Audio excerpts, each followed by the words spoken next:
जय हिंद। आज हम लोग इस वीडियो में पढ़ेंगे प्रेजेंट परफेक्ट टेंस के बारे में। यहाँ हम लोग जानेंगे कि प्रेजेंट परफेक्ट टेंस क्या होता है और इसका यूज कैसे करते हैं और इसमें सेंटेंस कैसे बनाते हैं। आइए देखते हैं प्रेजेंट परफेक्ट टेंस के बारे में। यानी प्रेजेंट परफेक्ट टेंस यानी हम लोग यहाँ पे अध्ययन करेंगे study of present perfect tense. अब यहाँ हम लोग जानेंगे सबसे पहले कि प्रेजेंट परफेक्ट टेंस क्या होता है। यानी present perfect tense means present perfect tense is introduced by चुका है, चुकी है, चुकी है, चुके हैं, चुके हैं, आ है, आ है, ई है, ये हैं, etc. This tense show that the action has been finished in the present moment। यानी कहने का मतलब यह है कि प्रेजेंट परफेक्ट टेंस की पहचान हिंदी वाक्य में चुका है, चुकी हैं, चुके हैं या आ है, ई हैं और ये हैं से होता है। This tense show that the action यानी यह टेंस दर्शाता है कि that the action has been finished in the present moment, कि कोई कार्य जो है वर्तमान समय में ही समाप्त कर लिया गया है। जैसे एग्जाम्पल देखते हैं। जैसे मैं किताब पढ़ चुका हूँ, मैं किताब पढ़ चुका हूँ। वे लोग घर जा चुके हैं।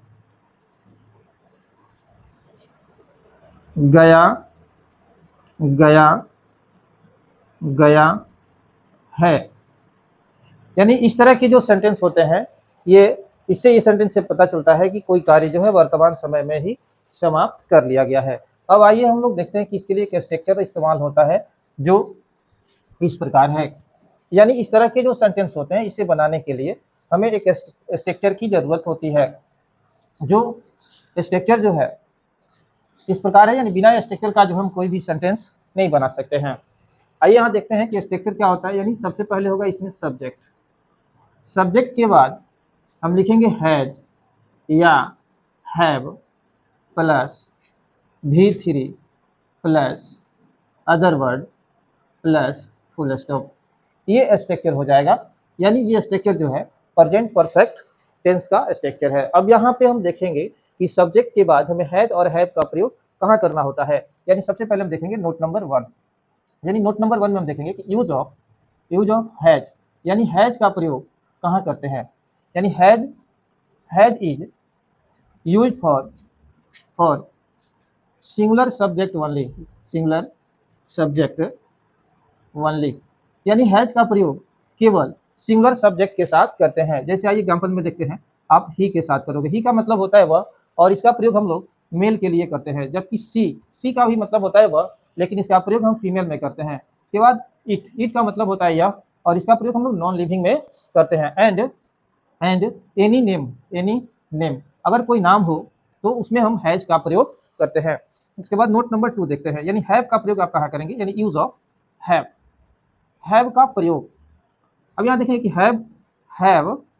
Have is use for plural subject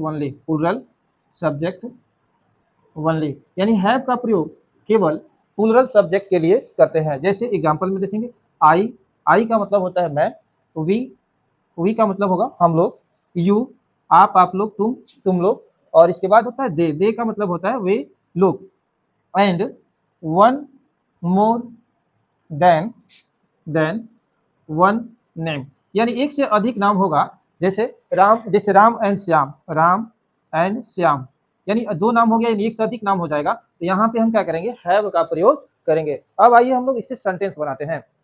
अब इसमें देखते हैं कि सेंटेंस इसका जो है कैसे बनेगा। यहाँ सबसे पहले हम लोग हिंदी से इंग्लिश जो है ट्रांसलेट करने के लिए जानते हैं। जैसे मान लीजिए हमने कहा कि मैं घर जा चुका हूँ, मैं घर जा चुका हूँ। तो इस तरह के जो सेंटेंस है इसको बनाने के लिए यानी ट्रांसलेट करने के लिए सबसे पहले हम क्या करेंगे, सबसे पहले लिखेंगे सब्जेक्ट। इसमें सब्जेक्ट क्या है, मैं का इंग्लिश होता है आई। अब देखेंगे कि आई जो है वो सिंगल सब्जेक्ट है या प्लूरल है, यानी हम याद देखेंगे कि आई जो होता है वो फर्स्ट पर्सन प्लूरल होता है।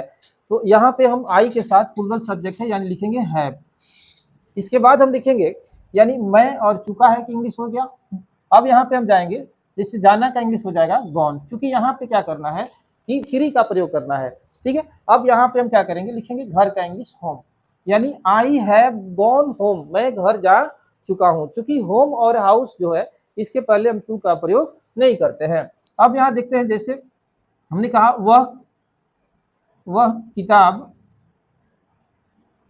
पढ़ चुका है, वह किताब पढ़ चुका है। तो जब इसको हम ट्रांसलेट करेंगे तो वह का इंग्लिश लिखेंगे क्या, यहाँ पे हो जाएगा ही, क्योंकि ये मेल का बोध करा रहा है इसलिए यहाँ पे हम वह का इंग्लिश ही लिखेंगे। ही चूंकि सिंगल सब्जेक्ट है इसलिए यहाँ पे हैज का प्रयोग होगा।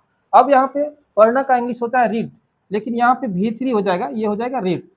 अब ही हैज रीड, अब क्या पढ़ रहे हैं हम, किताब, तो क्या हो जाएगा ए बुक, यानी he has read a book, वह किताब पढ़ चुका है। नेक्स्ट एग्जांपल देखते हैं, जैसे अगर कहा जाए कि गया है। अब यहाँ देखिए, क्योंकि इस तरह के सेंटेंस में बहुत कंफ्यूजन हो जाता है कि गया है, बहुत लोग कहते हैं ये कौन सा ट्रांसलेशन। देखिए यहाँ क्या है कि गया जो है एक नाम है, एक व्यक्ति का नाम है, यानी हम लिखेंगे गया। अब यहाँ गया का मतलब होता है, यहाँ जो गया है वो तो है सिंगुलर सब्जेक्ट, यहाँ पे क्या करेंगे हैज का प्रयोग कर देंगे। अब गया मतलब जाना, यहाँ हो जाएगा जाना का यानी गॉन हो जाएगा, क्योंकि V3 का यूज यहाँ पे करना है हमें। अब कहाँ जा रहा है, गया कहाँ जा रहा है, तो गया जा रहा है, तो यहाँ लिखेंगे टू गया। यानी अगर आपको कहना हो कि गया है, तो आप कहेंगे गया हैज गॉन टू गया। इस तरह करके जो है हम हिंदी से इंग्लिश ट्रांसलेट करते हैं आसानी से। अब हम लोग देखेंगे यहाँ पे कि सेंटेंस को राइट रॉन्ग करने के लिए क्या करना होगा। जैसे मान लीजिए अगर आपको एग्जाम में आता है क्वेश्चन की राइट रॉन्ग कीजिए सेंटेंस को, तो यहाँ पे राइट रॉन्ग करने का जो प्रोसेस होता है, तो आप यहाँ पे ये देखेंगे कि सेंटेंस का जो फॉर्मूला होता है राइट रॉन्ग का, यानी SS इक्वल SB और PS इक्वल PV। यानी कहने का मतलब है कि सिंगुलर सब्जेक्ट होगा तो सिंगुलर वर्ब लेगा और प्लूरल सब्जेक्ट होगा तो प्लूरल वर्ब लेगा। यानी कहने का मतलब SS का इक्वल मतलब हो जाएगा, SS इक्वल हो जाएगा सिंगुलर सब्जेक्ट, जबकि SB का मतलब हो जाएगा SB का मतलब हो जाएगा यहाँ पे सिंगुलर वर्ब। अब यहाँ हम देखेंगे कि PS, यानी PS का मतलब हो जाएगा प्लूरल सब्जेक्ट, जबकि PV का मतलब हो जाएगा प्लूरल वर्ब। अब यहाँ हम ये जो है अगर याद रखते हैं कि SS इक्वल SB और PS इक्वल PV, तो हमें सेंटेंस बनाने में कोई दिक्कत नहीं आएगी। अब आइए हम सेंटेंस चेक करते हैं। जैसे मान लीजिए किसी ने कहा I have written a letter, मतलब मैं एक पत्र लिख चुका हूं, और किसी बच्चे ने बना दिया कि I has written a letter, और इसका मतलब हो जाएगा कि मैं एक पत्र लिख चुका हूं। लेकिन अब यहाँ दोनों सेंटेंस में हमें राइट रॉन्ग करना है, यानी सही कौन है और गलत कौन है। तो कैसे पहचानेंगे, अगर आप ये जानते हैं कि SS इक्वल SP और PS इक्वल PV होगा, तो इस तरह के सेंटेंस में हम देखेंगे कि जो सब्जेक्ट है वो फर्स्ट पर्सन प्लूरल है, तो फर्स्ट पर्सन प्लूरल के साथ ऑलरेडी हैव का प्रयोग होगा, इसलिए ये सेंटेंस क्या हो जाएगा, राइट। जबकि यहाँ फर्स्ट पर्सन प्लूरल है, लेकिन यहाँ पे वर्ब जो लिया है वो सिंगुलर लिया है, इसका मतलब है कि ये सेंटेंस रॉन्ग हो जाएगा। इस तरह करके जो है हम और भी सेंटेंस देखते हैं, जैसे बनाकर मान लीजिए हमने कहा कि सी हैज sung ए song, और एक सेंटेंस हमने दिया कि सी हैव sung ए song। अब दोनों में देखेंगे राइट और रॉन्ग करना हो तो कौन सही है कौन गलत है, क्योंकि फॉर्मूला याद होना चाहिए कि S S equal S B और P S equal P B. यहाँ क्या है, एस एस है यानी सिंगुलर सब्जेक्ट है, तो क्या लेगा, सिंगुलर सब्जेक्ट होगा तो एस भी लेगा, यानी सिंगुलर सब्जेक्ट है और वर्ब भी क्या लिया है, सिंगुलर लिया है, एस भी लिया, इसलिए ये सही है। जबकि ये जो सेकंड सेंटेंस है ये हम देखेंगे कि सब्जेक्ट सिंगुलर है यानी एस एस है, लेकिन लिया क्या है, पी भी ले लिया है, यानी प्लूरल वर्ब ले लिया है, जिसका मतलब है कि सिंगुलर सब्जेक्ट जो है प्लूरल वर्ब कभी ले नहीं सकता है, इसलिए ये सेंटेंस क्या हो जाएगा, रॉन्ग हो जाएगा। आइए नेक्स्ट एग्जांपल देखते हैं। अगर मान लीजिए हमने लिखा कि यू हैव प्लेड क्रिकेट, यानी आप क्रिकेट खेल चुके हैं। अगर इस ये नेक्स्ट देखते हैं, इसमें अगर हमने लिखा यू हैज प्लेड क्रिकेट, अब इसमें देखेंगे कि सेंटेंस इसमें कौन राइट है और कौन रॉन्ग है। तो यहाँ देखेंगे यू के साथ जो है हम ऑलरेडी क्या लगाएंगे, यानी यू जो है सेकंड पर्सन प्लूरल होता है, तो सब ये है, यानी ये है क्या, पी एस हो जाएगा, यानी प्लूरल सब्जेक्ट हो जाएगा। तो वर्ब पी एस इक्वल क्या होता है, पी भी होता है, यानी ये प्लूरल वर्ब लिया है, यानी प्लूरल सब्जेक्ट है तो वर्ब भी उसको क्या चाहिए, प्लूरल चाहिए, इसलिए यहाँ पे ये सेंटेंस राइट हो जाएगा। जबकि यहाँ देखिए ये क्या लिया है, पी भी है, पी एस है, सॉरी पी एस है, यानी प्लूरल सब्जेक्ट है, तो ये लेगा क्या, यहाँ ले लिया है एस भी ले लिया, यानी सिंगुलर वर्ब ले लिया है। जबकि ये फॉर्मूला के हिसाब से ये सेंटेंस क्या हो जाएगा, रॉन्ग हो जाएगा। इस तरह करके हम बहुत से सेंटेंस को बना सकते हैं। अगर ये वीडियो आपको अच्छी लगी हो तो मेरे वीडियो को लाइक करें, शेयर करें और चैनल को सब्सक्राइब करें। Thank you very much.